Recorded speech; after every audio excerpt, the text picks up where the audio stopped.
There's probably one number that you're not going to hear a travel trailer salesperson talk to you about, and that's payload.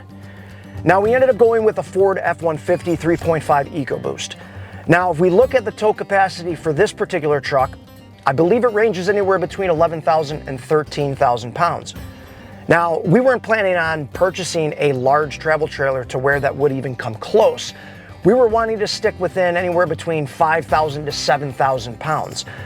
Now, the number that never came up with the travel trailer salesperson when asking about whether or not our F-150 can tow the trailer that we were interested in was payload.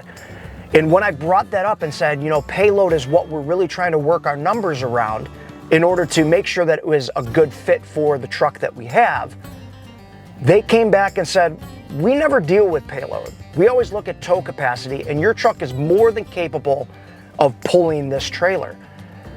Now, I find that shocking because it was two salespersons that said that.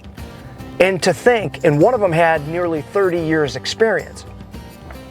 Now, for me, that knew a little bit better because I used AI and was using AI to help me with this process, is the fact that payload was the number that I was hinging on. Now, like I said, the F-150 is not going to move mountains. It's not going to give you a large payload capacity. And if you're not familiar with where those are, the sticker on the side of, or inside the door jamb, I'll show you mine, is end all be all for me when it came to purchasing the travel trailer. And none of the travel trailer salespeople could answer that or were willing to answer that. I was sort of just left to my own devices. For me, I ended up going to the CAT scale. I was able to get them to allow me to hook up, and I had my family in the car. We loaded up as if we were going camping or traveling for a week or two. And we ended up going to the CAT scale to weigh everything to make sure that that was a good fit for this truck. Now, we had about 200 to 300 pounds margin when it came to the payload, and everything else was fine with axle weight and gross vehicle weight rating and towing capacity.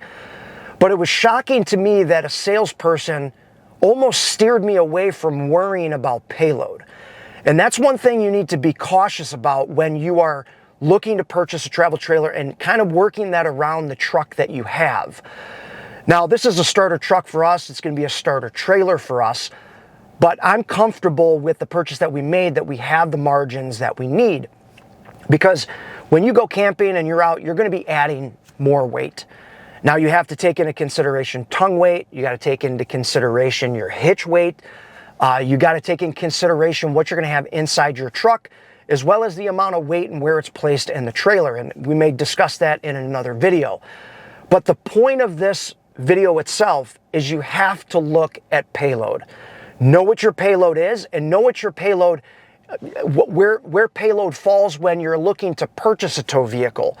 Because we ended up going with the Lariat. It's more of a higher end trim that comes with these trucks. Chevy is the High Country. That was another one we were looking at. But it really limits the payload capacity if you're looking to go that level of trim. Now, that number is what everything hinges on. So be sure to do your research. If you have any questions, feel free to reach out. Happy to help you out as much as I possibly can as a first-time travel trailer owner. But be sure to look at payload. And if a salesperson is telling you payload doesn't matter, I would look to maybe look somewhere else. Or make sure that you're comfortable enough by your own research to make sure that you're making the right decision.